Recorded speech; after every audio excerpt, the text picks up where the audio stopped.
நம்ம சேனலில் எதை பற்றி பார்க்க போகிறோம் சொன்னால் 17ஆம் தேதி இரவு துறைமுகத்தில் ஒரு கார் விபத்து ஏற்பட்டிருக்கு. அந்த கார் கடலில் முழுங்கிருச்சு. அந்த காரில் இருந்த ஓட்டுநரும் அதிகாரியும் நீரில் முழுங்கினதில் அதிகாரி மட்டும் வந்துட்டார், உயிரோடு மீட்கப்பட்டார். அந்த கார் டிரைவர் உயிரோடு மீட்கப்படல, இறந்துட்டார். இதில் நிறைய மறைக்கப்படும் உண்மைகள் இருக்குது. அதை பற்றி தான் நம்ம சேனலில் தெளிவாக பார்க்க போகிறோம். நம்ம சேனலை சப்ஸ்கிரைப் பண்ணாமல் நிறைய பேர் பார்த்துக்கிட்டீங்கன்னு சொன்னால் இந்த அஜீஸ் சேனலை சப்ஸ்கிரைப் பண்ணி பாருங்கள். ஃபீனிக்ஸ் தமிழ் சேனலாக இவ்வளோ நாள் நம்ம சேனல் பேர் இருந்தது, அதை என்னுடைய பேர்லேயே சேனல் பேரை மாற்றி மறுபடியும் என்னுடைய பேர்லேயே வச்சுருக்கேன். நம்ம சேனலை சப்ஸ்கிரைப் பண்ணி உங்களுடைய ஃப்ரெண்ட்ஸ் அண்ட் ஃபேமிலிக்கும் இந்த வீடியோவை ஷேர் பண்ணி விடுங்க.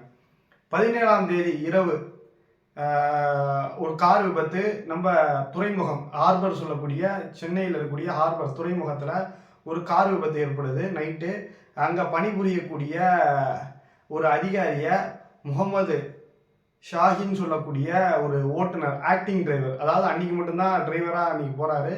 அந்த ஓட்டுநர் காரை ஓட்டிகிட்டு வரும்போது காரினுடைய டயர் வெடித்து கண்ட்ரோல் இல்லாமல் அங்கே நீங்கள் அந்த வீடியோவை காட்டுற நீங்கள் பாருங்கள்.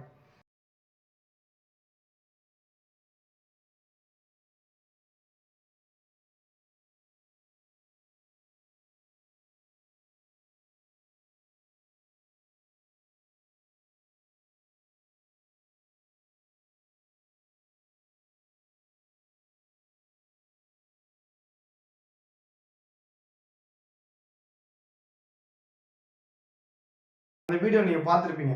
அந்த பாலம் பார்த்தீங்கன்னா எந்த ஒரு தடுப்பு சுவருமே இல்லாமல் இருக்கும். கடல் நீரில் ஈஸியாக யாராக இருந்தாலுமே கண்ட்ரோல்னா, யாராக இருந்தாலுமே எவ்வளோ எக்ஸ்பீரியன்ஸாக இருந்தாலுமே அந்த கடலில் விழுங்கக்கூடிய ஒரு சூழல் தான் இருந்துகிட்ருக்கு. இந்த நிலையில் அந்த கார் கடலில் முழுங்கினதுக்கப்புறம் அந்த அதிகாரி பேக் சீட்டில் உட்காந்துருந்தார், ஃப்ரண்ட்டில் உட்காரல, பேக்கில் உட்காந்துருந்தார். அவர் என்ன பண்ணிட்டாரு, பின்பக்கம் கண்ணாடியை உடச்சி, அது குவாலிசின்னு நினைக்கிறேன் அந்த கார், அந்த குவாலிசி காரனுடைய பின்னாடி கதவை உடச்சி அவர் தப்பிச்சிட்டாரு. ஆனால் அதை ஓட்டிட்டு வந்த ஓட்டுநர் தப்பிக்க முடியாத சூழ்நிலையில் அவர் அந்த நீர்லேயே முழுங்கப்பட்டு அவர் அடித்து செல்லப்பட்டார்ன்றது தான் செய்தி. அதுக்கப்புறம் இரவு மறுநாள் காரை மீட்டெடுத்துட்டாங்க. அதுக்கப்புறம் பார்த்தீங்கன்னு சொன்னால் அந்த முகமது ஷஹீன்றவரை காப்பாற்ற முடியல. அவருடைய உடலையும் தேடலை. அன்றைக்கி இரவே அவங்க பெற்றோர்களுக்கு தகவல் சொல்லப்பட்டது. அவங்க பெற்றோர்கள் போய் கேட்கும்போது அவங்க எதுவுமே ஒரு ரெஸ்பான்ஸே இல்லாமல் தான் அந்த ஹார்பரினுடைய அதிகாரிகள் இருந்துட்டு இருந்திருக்காங்க. இந்த நிலையில தான் மறுநாள் காலையில் அவங்களுடைய பெற்றோர்கள் சாலை மறியல் போராட்டத்தில் ஈடுபடுறாங்க. அந்த காட்சிகளை நான் அவங்ககிட்ட காட்டுறேன்.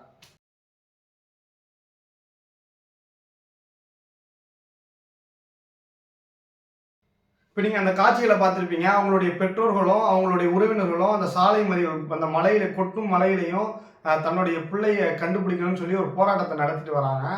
அதுக்கப்புறம் தான் அவங்கள தேடக்கூடிய பணி மேற்கொள்கிறாங்க. அதாவது நைட்டே அதிகாரியை மீட்டெடுத்துட்டாங்க. அதிகாரியை மீட்டெடுத்ததுக்கப்புறம் காரையும் மீட்டெடுத்துட்டாங்க.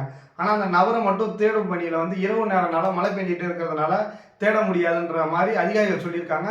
அதுக்கப்புறம் காலையில் 6 மணிக்கு தேடுறேன்னு சொல்லி தேடும் பணியை 6 மணிக்கு ஸ்டார்ட் பண்ணுறேன்னு இருக்காங்க.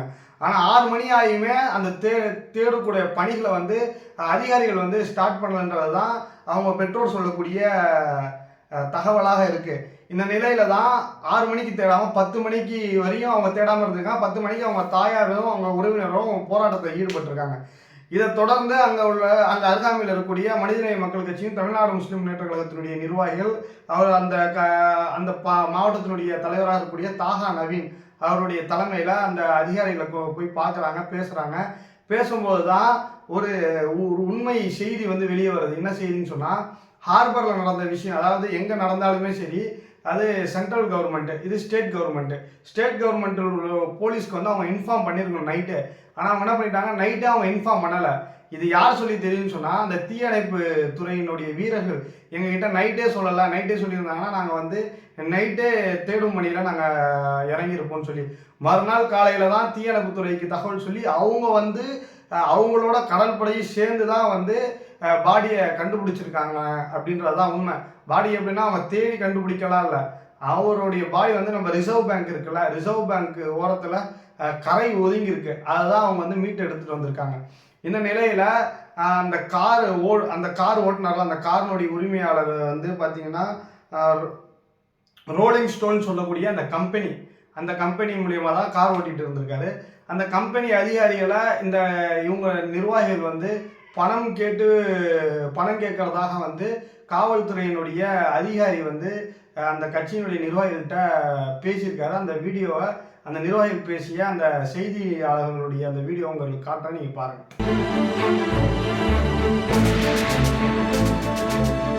கம்பெனிக்காரை ஏற்றுறாங்க, அந்த கப்பலில் ஏற்றுற வண்டின்னு நினைக்கிறேன். அது வந்து வெடிச்சு போன காருக்கு இன்சூரன்ஸ் இருக்குது, அந்த இன்சூரன்ஸை நீங்கள் கிளைம் பண்ணிங்க, நாங்கள்லாம் ஒன்றும் பேச முடியாது கொள்ள முடியாது அப்படின்ற மாதிரி பேசுகிறாங்க. ஸோ இந்த டைமில் வந்து நம்ம வந்து மனவேதனையில் இருக்கோம், ஒரு உயிரை வந்து இழந்துட்டு மனவேதனையில் இருக்கோம். ஆனால் நியாயம் கேட்க போனால் நீங்கள் காசு கேட்குறீங்களா அப்படின்ற மாதிரி பேசுகிறாங்க. அது பேசுகிறது கம்பெனியாக இருந்தால் கூட பிரச்சனை இல்லை, பேசுகிறது காவல்துறை. ரொம்ப மன வேதனையாக இருக்குது. இப்போ நீங்கள் அதை பார்த்துருப்பீங்க, அந்த நிர்வாகிகள் தெளிவாக சொல்கிறாங்க, அந்த மறுநாள் விழுந்ததுக்கப்புறம் அதிகாரியை மீட்டெடுத்துட்டீங்க, காரை மீட்டெடுத்துட்டீங்க, அன்றைக்கி நைட்டு ஃபுல்லாக நீங்கள் தேடலை, மறுநாள் காலையில் ஆயும் தேடலை, அவங்க பெற்றவங்க போராட்டம் நடந்ததுக்கப்புறம் தான் தேடி இருக்காங்க. இந்த நிலையில் இந்த மாதிரி ஒரு சமூக அமைப்புகள் வந்து அங்கே போய் கேட்க போகும்போது அவங்க என்ன பண்ணியிருக்காங்க, காவல்துறை அதிகாரிகள் வந்து அவங்கள வந்து மிரட்டியிருக்காங்க, நீங்கள் பணம் கேட்குறதா இருந்தால் இன்சூரன்ஸ் கிளைம் பண்ணிக்கோங்க, அந்த கம்பெனி ஓனர்லாம் வர முடியாதுன்னு. அது எப்படி அந்த கம்பெனி ஓனர் வர முடியாது? அந்த கம்பெனியில் அந்த நிறுவனத்தில் வேலை செய்கிறது தான். அன்றைக்கி ஒரு நாள் போனால் அந்த கம்பெனியினுடைய டிரைவராக தான் போயிருக்காரு. இந்த நிலையில் அவர் வந்து இறந்துருக்காரு. அந்த கம்பெனி மேலே சட்ட ரீதியாக வந்து தமிழக அரசாங்கமும் காவல்துறையும் வழக்கு பதிவு செய்யணும்.